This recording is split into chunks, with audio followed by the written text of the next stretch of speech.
No Limitang Hirer was written by Jose Rizal in 1887 and it's considered the novel that sparked the Philippine Revolution against Spanish colonial rule. The title ng Limitang Hire is a Latin for Touch Me Not, a reference to the Bible verse John 20 verse 17, symbolizing forbidden love and social injustice. Did you know that Rizal wrote the novel while in Europe? Because it wasn't safe to write such a critical book while in...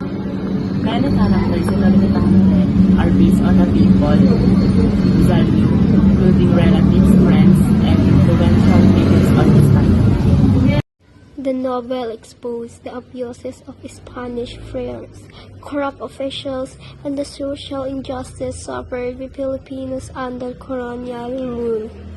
Maria Clara, one of the main characters, represent the ideal Filipina of the Spanish era, modest, beautiful, and obedient.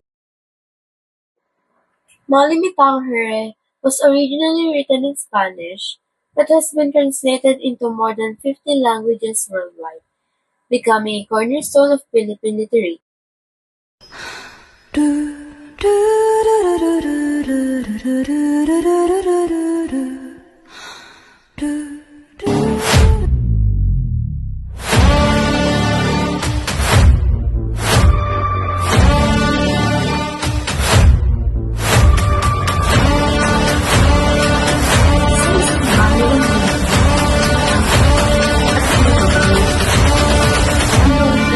Ang hangin sa mga pagpapasyang imposible gawin.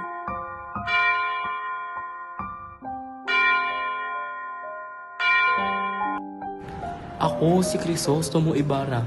Naniniwala ako ng edukasyon na magbabago sa lahat.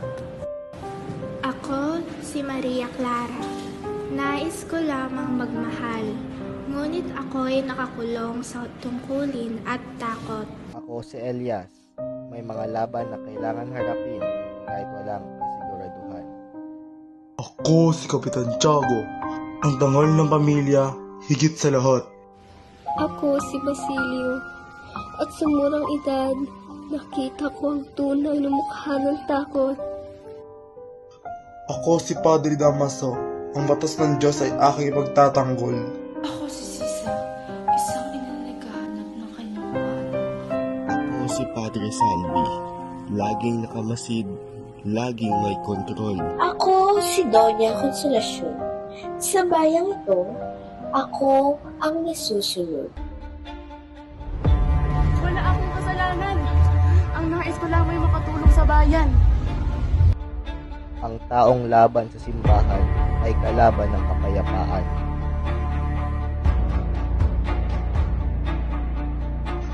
Hindi siya nararapat sa anak ko.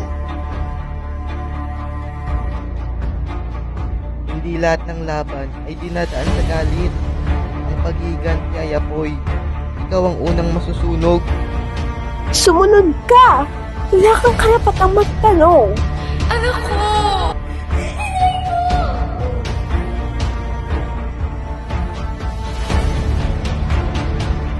Kung mananahimik ako, sino ang lalaban?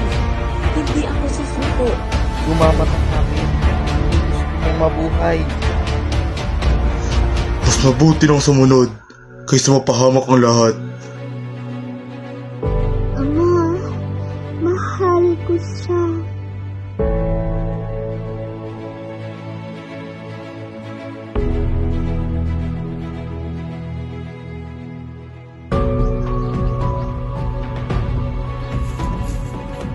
Maria!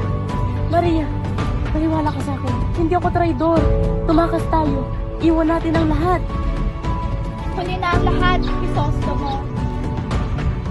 Nahiwa na ba siya? May patrolya. Kung kailangan may mamatay, ako na. Para sa bayan. May mga buhay na kailangan iaway. Hindi ito matatapos ng ganito. Magbabalik ako. Patay na si Ibarra. Wala na akong dahilan para manatili sa mundong ito. Ako ba ang makasalanan?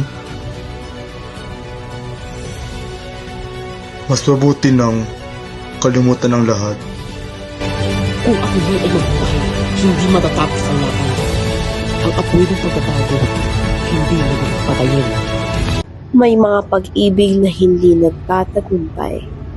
May mga buhay na kailangang ialay. Ngunit ang alaala ng sakripisyo ay mananatili. Ang apoy ng pagbabago ay hindi kailanman namamatay.